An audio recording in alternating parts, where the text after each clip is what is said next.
On the news at 7, Governor Akeredolu, in high spirit, expresses eagerness to return to work soon. Ondo State Radio Vision Corporation promises to keep supporting crime prevention initiatives. President Tinubu signs executive orders to tackle multiple taxation. And from the foreign scene, 5 killed in Ukrainian city as Russian strike hits residential building.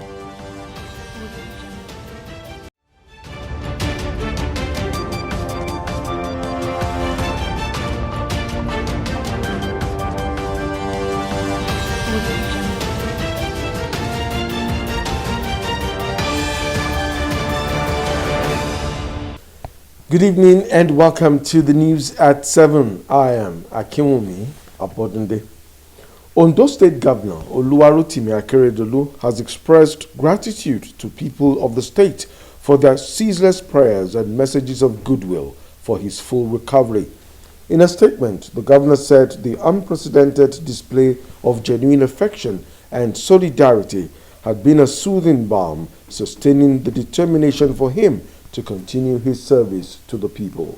The governor thanked President Bola Tinubu and members of his team, APC leaders, fellow governors and members of the State House of Assembly for their support. Akeredolu said he is in high spirit and will join people of the state as soon as his doctors consider it expedient. In recognition of the critical role of Ondo State Radio Vision Corporation in information dissemination, the Police Community Relations Committee in Ondo State has sought partnership with the media outfit to enhance crime prevention. The state's committee chairman, Mr. Gabriel Ariyo, who led members of the courtesy visits to the headquarters of Osrc in Akure, said accurate information is crucial in enhancing security of lives and property. Zahid Aribisala has details.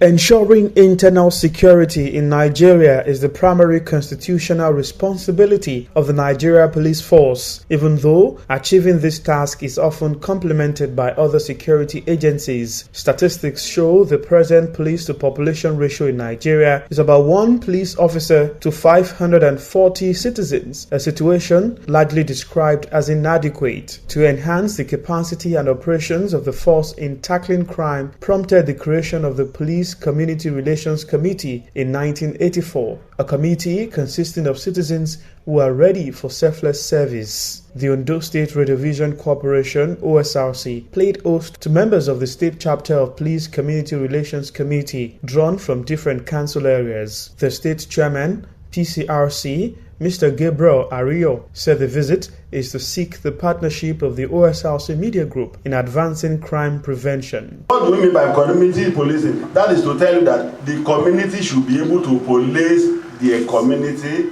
by indigenous characters or indigenous human beings. Because the CP here will not be able to see every nook and cranny of Ondo State. It is the civilian in that particular community that should be able to do the policing. So we are here to tell you that here in Ondo State, with this team, we want you to partner with us. We are here to help the police to help to provide security services into the nook and cranny of Ondo State. Mr. Ariyo, who acknowledged the critical role of the broadcast outfit in areas of news and programs content, said securing the partnership will help promote the cause and provide needed information to residents of the state. We want to draw people across board from the local government level to assist in the prevention, detection of crime through giving necessary information to the police and the people that are in charge. The chairman, OSRC Media Group, Mr. Kunle Adebayo, who was represented by the Director of Finance and Administration, Orange FM, Mr. Richard Odofin, commended the committee for its efforts. He said the media group will support activities geared towards enhancing safety of lives and property in the state. You agree with me that the attitude, the dispensation of this state, this government, towards security is very, very, very encouraging. Without security, nothing can work. Be it economy, be it political, people are kidnapped, coming together, not to be seeking contracts.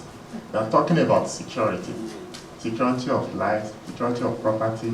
These are issues that has really been a big challenge for this country. The Police Community Relations Committee is confident that this partnership with the foremost media group will ensure that residents have the power contained in being informed.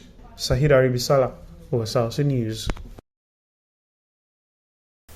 President Bola Tinubu has lent his support to the implementation of a $5 billion floating liquefied natural gas project planned to supply 40% of the nation's gas needs by 2026.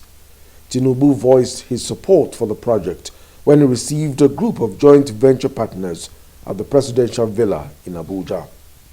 Leader of the delegation and group managing director of UTM FLNG, Julius Rohn, said that Tinubu assured that his administration will fully support the project as it aligns with his program to revive the economy and provide more jobs. Rohn said that when completed, the plant will satisfy 40% of Nigeria's LPG needs by producing 300,000 tons annually and will also provide 7,000 direct jobs for the citizens. He noted that this would be the first time in Nigeria that an indigenous company is involved in such a project that will help in decarbonization. Meanwhile, President Tinubu has signed 4 executive orders into law to curb arbitrary taxation in the country. Special Advisor to the President on Special Duties, Communication and Strategy, Dele Alaki, announced the development in Abuja. Among the executive orders signed into law by the President are the Finance Act Order 2023 and the Customs Excise Tariff Variation Amendment Order 2023. Alake noted that the President issued the orders to ameliorate the negative impacts of tax adjustments on businesses and households. Nigeria and Angola's combined shares in the ongoing cuts by the Organization of Petroleum Exporting Countries and its partners has dropped.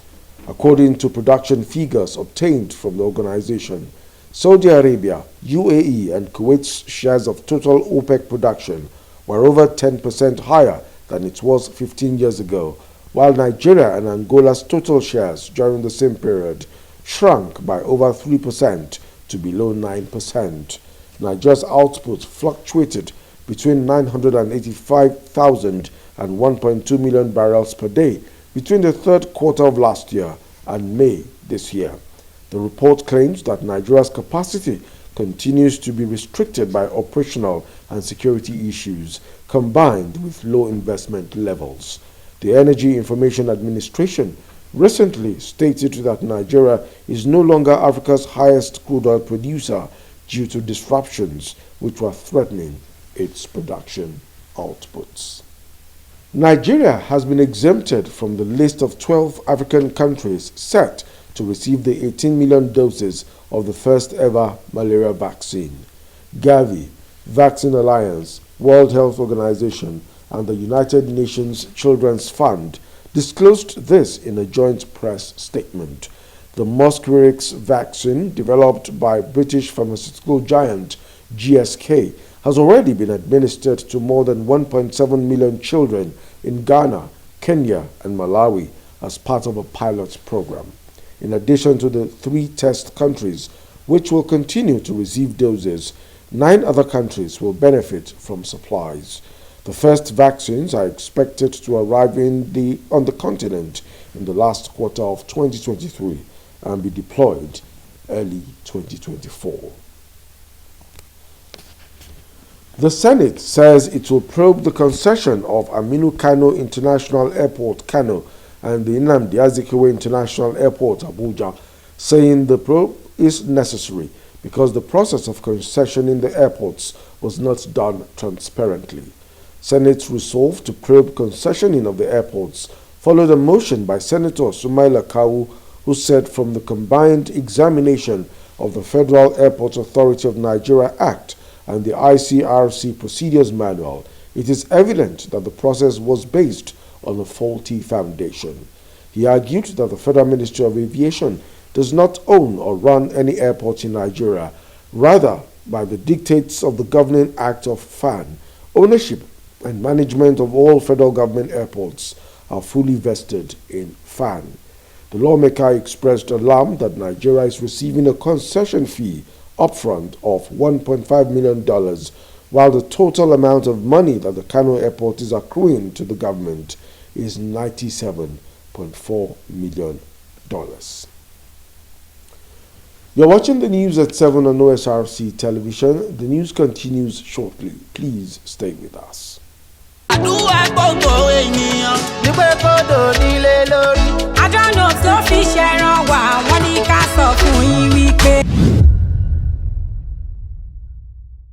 Èmi ló kàn.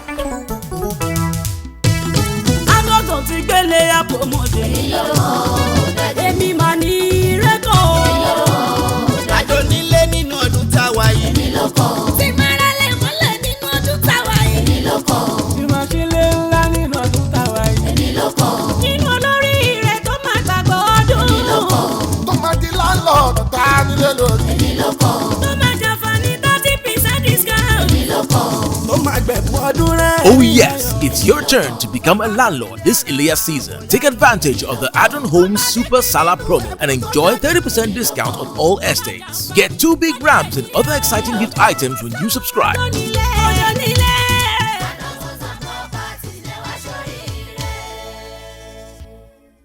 Win an all-expense-paid trip to Disneyland in the Indomie Golden Magnet promo. To participate, just buy the Indomie 70-gram pack and look for the magnet inside. Log into www.indomie.ng/Golden Magnet promo to fill in your details and enter your unique magnet code. All the Golden Magnet winners will get to experience the wonders of Disneyland. Silver Magnet winners stand a chance to win amazing prizes. Every pack of Indomie you buy comes with your favorite Indomitable magnet. Terms and conditions apply. Indomie, tasty nutrition, good for you. Win an all-expense-paid trip to Disneyland in the Indomie Golden Magnet promo. To participate, just buy the Indomie 70-gram pack and look for the magnet inside. Log into www.indomie.ng/Golden Magnet promo to fill in your details and enter your unique magnet code. All the Golden Magnet winners will get to experience the wonders of Disneyland. Silver Magnet winners stand a chance to win amazing prizes. Every pack of Indomie you buy comes with your favorite Indomitable magnet. Terms and conditions apply. Indomie, tasty nutrition, good for you.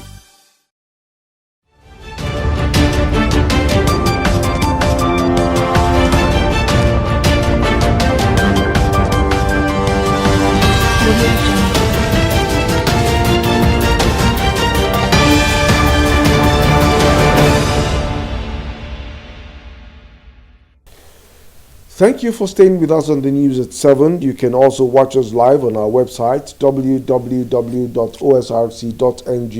or follow us on Facebook, OSRC TV, and on YouTube you can subscribe to our channel, OSRC TV Ondo. The United Nations High Commission for Refugees has started verification of 18,000 Cameroonian refugees in Calabar, the Cross River State capital. The UN agency said the exercise will include renewal of identity cards of refugees for easy identification. The refugees who are camped in different parts of the state were asked to assemble in Calabar with relevant documents for the exercise. According to UNHCR, the verification was to improve data on the economic capacities of the refugees and identify those with specific needs and extremely vulnerable persons. UNHCR promised to take care of the refugees' basic needs, which include their health care. Governor Agbu Kefas of Taraba State has announced the reduction of university school fees by 50% to cushion the current hardship in the country. The governor made the decision known at the Taraba State University, where he said quality education remains his main priority. He expressed commitment to free education at the primary and secondary school levels in the state. Many of the university students expressed joy at the development, saying the reduction in fees will greatly enhance their lives. The Federal Road Safety Corps says there was a decline in the number of vehicle accidents, injuries, and deaths recorded during the 2023 Eid al-Kabir celebration. The Corps Public Education Officer, Bisi Kazim, attributed the reduction to the agency's revamped operational tactics. 88 people were killed and 373 injured in 2022 crashes, as against 38 recorded deaths and 211 injuries this year. He, however, added that vehicular activities on the highway had reduced since the government of Bola Tinubu assumed office. Chairman of the National Hajj Commission, Zikrullah Hassan, says the commission will ensure enforcement of stringent medical screening for intending pilgrims. He stated that anyone found unfit for pilgrimage will be denied the opportunity to participate in the religious rites henceforth. Al-Haji Hassan said with the deaths recorded during this year's Hajj, the Commission has recommended stringent medical screening for all stakeholders, including State Pilgrims Welfare Board members. He also faulted reports that more than 41,000 Nigerian pilgrims fell sick during the exercise in Saudi Arabia, saying some pilgrims were attended to more than twice by medical experts. No fewer than 14 pilgrims died during this year's Hajj. Moving to the foreign scene, at least 5 people, including 2 women, have been killed after a Russian rocket hit an apartment building in Lviv, western Ukraine. Another 34 people were injured in what the mayor of Lviv described as one of the biggest attacks on the city's civilian infrastructure. Regional head Maxim Kostisky said more than 30 homes were being destroyed hours after the strike. President Volodymyr Zelensky vowed a tangible response to the overnight assault by Russian terrorists. Concerns are mounting in China of a repeat of last year's drought, the most severe in 60 years. At its peak, it affected 14 million acres of crops and losses reached billions of dollars. Akintunde Akinshobola has more. Dramatic swings between extreme heat and intense rainfall are testing China's ability to cope with increasingly wild weather.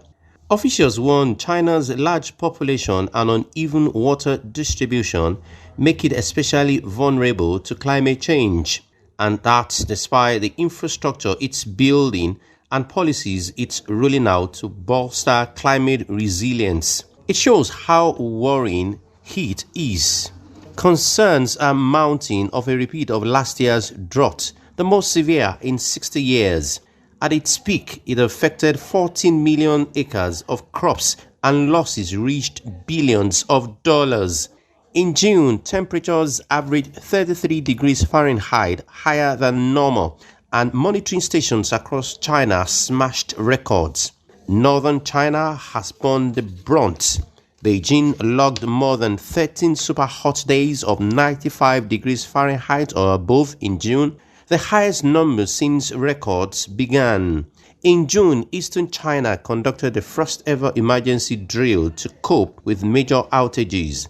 Heat waves spur demand for electricity to cool homes, malls, and offices. The strain on supply can trigger blackouts and force factories to shut. At the same time, drought curbs hydropower, meaning Yunnan in February had to cut its output of aluminium. And last August, hydro-dependent Sichuan province had to mandate power cuts on most industrial users lasting 11 days. To boost power supply, China is approving new coal mines and coal-fired power plants. That could make it much harder for Beijing to achieve its carbon reduction goals. The intensity of rainfall has also proven deadly. At least 15 people were killed in early July by heavy rains that hit Chongqing. But floods also threaten food, China's crucial wheat and rice crops. This year, the worst rains in a decade struck central wheat field just before the harvest, leaving 15% of the crop unfit for human consumption. The southern province on Hunan produces about 13% of China's rice and has been hit by continuous rain since late June, which officials say could wash away rice pooling and devastate production. But what is China doing to tackle all these? In 2015, China launched a sponge city pilot to reduce waterlogging and prevent floods with permeable asphalt and sidewalks, but it's not clear how effective they'll be in major floods. In May, officials released plans to build a national network of canals, reservoirs, and storage to control water flows and reduce the risk of floods and drought. Experts say, though, this will be expensive and environmentally destructive and could even leave some regions more vulnerable. Akintunde Akinshomola for Osrc News. Now sports. Akoko Zone has won the inaugural Ondo State Basic Education School Sports Competition. The competition, organized by the Universal Basic Education Commission (UBEC) in collaboration with the Ondo State Basic Education Board (SUBEB), is aimed at discovering budding talents in Ondo State, nurture them and prepare them for national competitions. Joy Pius reports that the competition, which took place at St. Thomas's Aquinas College in Akure, had 5 zones: Okitipupa, Ondo, Akure, Owo, and Akoko zones participating in the grand finale. Participating in the final leg of the Basic Education School Sports Competition organized by the Universal Basic Education Commission (UBEC) in collaboration with the Ondo State Basic Education Board (SUBEB) are qualifiers from public primary schools in Okitipupa, Ondo, Akure, Owo, and Akoko zones. Qualifiers from the zones would be competing in 5 different sports: athletics, table tennis, football, Scrabble, and chess. Delivering his keynote address, the chairman Ondo State Universal Basic Education Board (SUBEB), Victor Olabinton, emphasized the importance of school sports in talent discovery, hence the need for reviving and promoting sporting activities at the basic education level. The main objective of this is to harness the potentials of learners, develop their skills at this level for self-sustenance and to serve as bedrock for the nation's sports development. Basic Education School Sports, otherwise known as BES, is the foundation program developed to catch them young. The activities that make up the sports competition includes zonal march past, 100 meters sprint, 4x400 meters relay, high jump, long jump, table tennis, Scrabble, chess, and football for boys. The state coordinator, Universal Basic Education Commission, Mrs. Oladuni Adams, noted that the self-confidence young learners gain from participating in sports and physical education transcends other areas of their lives, such as academic studies and personal relationships, and also add discipline to their study routine. The idea is just to ensure that education is all-encompassing. Universal Basic Education Commission with Ondo SUBEB or the other SUBEB for all the states deemed it fit to come together to encourage these young ones to have interest in sports, developing their psyche. For Ondo State Head of Service Kayode Ogundele, sports develop the physical and mental strength in students as well as prepare them for national competition. Hence, should be encouraged in all schools. What we have seen today is an encouraging thing. And we believe once we are able to sustain this, very soon Nigeria will be a sporting nation to be recognized with in all spheres. In the past, we have always been talking about football, but I think now we can see that our kids can perform very well in all areas of sports. And that is what the SUBEB is trying to encourage, which is very, very nice. The football final between Owo and Ondo, which lasted 80 minutes, ended 2-0 in favor of Owo. At the end of the competition, Akoko Zone emerged overall winner, with individual winners poised to represent the state at the Southwest Championship and at the national level in Abuja. Joy Pius, OSRC News. Osrc Ishekiri has emerged Nigeria's fastest man, winning the men's 100 meters event at the ongoing Nigeria Track and Field Championships in 10.02 seconds. He beat Sheye Ogunlewe and Edo State Alaba Akintola, while defending champion Favour Arch was fourth. Favour was the favorite to win this year's title, following his status as one of the two Nigerians to have broken the 10-second barrier this year. In the female event, Blessing Ogundiran of Edo State won her first national championship title in 11.50 seconds to finish ahead of African under-18 champion Faith Okose and, surprisingly, long jumper Ese Brume. In the 100 meters hurdles, Oluwatobiloba Amusan strolled to her third straight championships run in 12.70 seconds ahead of Faith Osamuyi and Kemi Francis Peterson. Now to end the news at 7, another look at the major stories. Governor Oluwarotimi Akeredolu has expressed eagerness to return to work soon after he took leave of work last month. Ondo State Radio Vision Corporation has promised to keep supporting crime prevention initiatives. The media group reiterated the pledge during a visit to its headquarters by members of the State Police Community Relations Committee. President Bola Tinubu has signed 4 executive orders into law to curb arbitrary taxation in the country. And from the foreign scene, we told you that 5 residents of Lviv in Ukraine have been killed following a Russian missile attack on their building. That's it on the news at 7. Thank you for being a part of it. Good evening.